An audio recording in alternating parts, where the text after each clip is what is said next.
काफ़ी सारे gate 2026 aspirants mechanical branch से एग्ज़ाम लिख रहे हैं और उन सभी का सवाल है, सर जी आपने इंजीनियरिंग मैथमेटिक्स में 8 चैप्टर पढ़ाए हैं, बट हमारे सिलेबस के हिसाब से हमें कौन से चैप्टर्स पढ़ने हैं, कौन से छोड़ने हैं, मोर ओवर कौन से टॉपिक्स पढ़ने, कौन से छोड़ने हैं, इसके बारे में बताइए।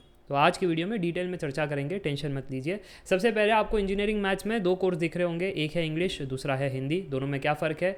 सिर्फ स्पीकिंग स्टाइल का, बाकी सब सेम है।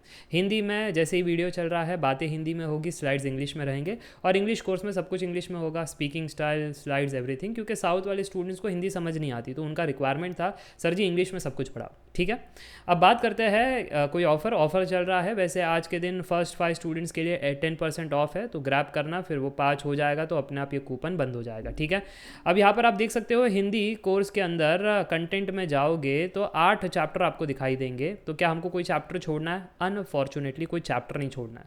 तो सर जी कोई टॉपिक छोड़ना है? यस, ये आपका 2026 का सिलेबस है जो एग्जैक्टली सेम है ऑफ 2025। तो आपने अगर मेरा 2025 का वीडियो देखा है डिटेल सिलेबस का, सेम टू सेम है। नहीं देखा है तो अभी देख लो कि यहाँ पर लीनियर अलजिब्रा में आप भले ही देख पा रहे होंगे कि मैट्रिक्स अलजिब्रा, लीनियर इक्वेशन और eigenvalues and eigenvectors. हाश तो हमको रैंक ऑफ मैट्रिक्स नहीं पढ़ना, डिटर्मिनेंट, इनवर्स, डीकम्पोजिशन, ये सारा नहीं पढ़ना, गलत। इन सभी से सवाल है आपके PYQs में। तो आपको लीनियर अलजिब्रा के फोल्डर में जा करके, लेक्चर्स में जा करके सब कुछ आपको करना है, कुछ छोड़ नहीं सकते। बस यही दिक्कत होता है जब आप खुद से सिलेबस पढ़ते हो तो आपको लगता है ये नहीं है, वो नहीं है, बट जब टीचर आपको बताते हैं PYQs को एनालाइज करके, कंसेप्ट्स में कोई कॉन्सेप्ट्स आगे पीछे इस्तेमाल होने वाले हैं उनको, तो आपको रियलाइज़ होता है अरे ये सब है। जैसे अगर आप eigen values and eigen vectors के सवाल सुलझाओगे तो उसमें डिटर्मिनेंट, इनवर्स, ऑपरेशंस, ये सब आने वाले हैं। सिस्टम ऑफ लीनियर इक्वेशन के क्वेश्चंस को सॉल्व करोगे तो रैंक ऑफ मैट्रिक्स का कॉन्सेप्ट आने वाला है। तो इनडायरेक्टली वो टॉपिक्स आपको पढ़ने हैं। वो तभी कोई बता सकता है जब वो ऑलरेडी सारे PYQs करके बैठा है, उन्होंने सारे कंसेप्ट किए हुए हैं, तब जा करके आपको ये सिलेबस समझ में आता है। खुद से पढ़ करके कभी सिलेबस समझ में नहीं आएगा, ये चीज़ दिमाग में बिठा लेना। ठीक है, दूसरा है कैलकुलस। कैलकुलस के अंदर सर जी हमें क्या क्या करना है? मेरे फोल्डर में जाओगे, कैलकुलस में आपको बस एक लेक्चर छोड़ना है। देखो, limits, continuity, differentiability, Taylor series, derivative, maxima minima, integration 1 2 3 4 5, ये मिसलेनियस कॉन्सेप्ट सब आपको करना है। बस ये टेस्ट फॉर कन्वर्जेंस नहीं करना है, क्योंकि ये आपके सिलेबस में नहीं है। देखो, जो मैंने नाम लिए वो सब आपको दिखाई दे रहा है। हाँ सर जी, बट क्या टेस्ट ऑफ कन्वर्जेंस दिखाई दिया? नहीं दिखाई दिया, तो वही लेक्चर आपको छोड़ना है। अब आप कहोगे सर ये फूरियर सीरीज़ और ये सब भी है, ये तो ये आपने तो पढ़ा ही नहीं है, हमारे सिलेबस में तो है।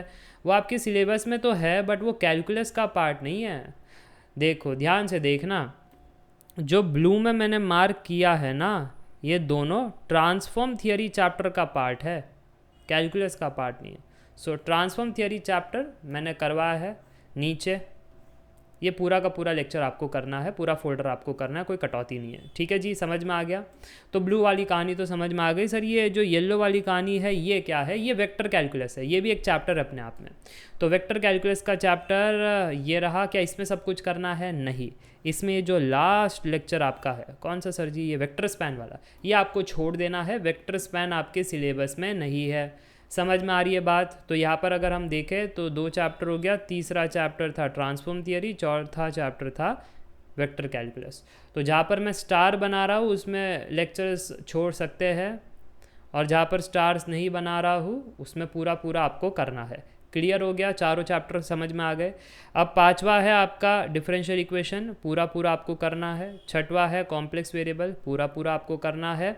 ठीक है, और 7वां है प्रोबेबिलिटी, पूरा नहीं करना है। तो क्या छोड़ना है प्रोबेबिलिटी में? चलो वो भी देख लेते हैं। प्रोबेबिलिटी में क्या छोड़ना है? प्रोबेबिलिटी में अगर आप जाओगे लेक्चर्स में, बेसिक्स ऑफ प्रोबेबिलिटी करना है, रैंडम वेरिएबल्स करना है, प्रोबेबिलिटी डिस्ट्रीब्यूशन करना है, स्टैटिस्टिक्स करना है, कोरिलेशन रिग्रेशन करना है। क्या कोरिलेशन रिग्रेशन दिखाई दे रहा है? क्या नहीं दिखाई दे रहा है तो नहीं करना है।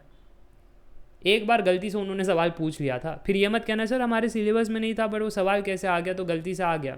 ठीक है, बट आपके सिलेबस में नहीं है, ये मैं आपको बता दे रहा हूँ। अच्छा, कोरिलेशन रिग्रेशन तो नहीं है। और नीचे वाली ये sampling distribution of sample mean, ये है आपके सिलेबस में सैम्पलिंग थियरम। ठीक है जी। इसके अलावा सर जी hypothesis testing, chi square test, ये नहीं है, ये नहीं है। तो आप देख सकते हो जो लेक्चर छोड़ने हैं वो मैंने आपको बता दिया। कोरिलेशन रिग्रेशन छोड़ दीजिए। हाइपोथेसिस टेस्टिंग में वो जो जेड टेस्ट और काई स्क्वायर टेस्ट वाले जो लेक्चर्स है वो आपको छोड़ देने हैं।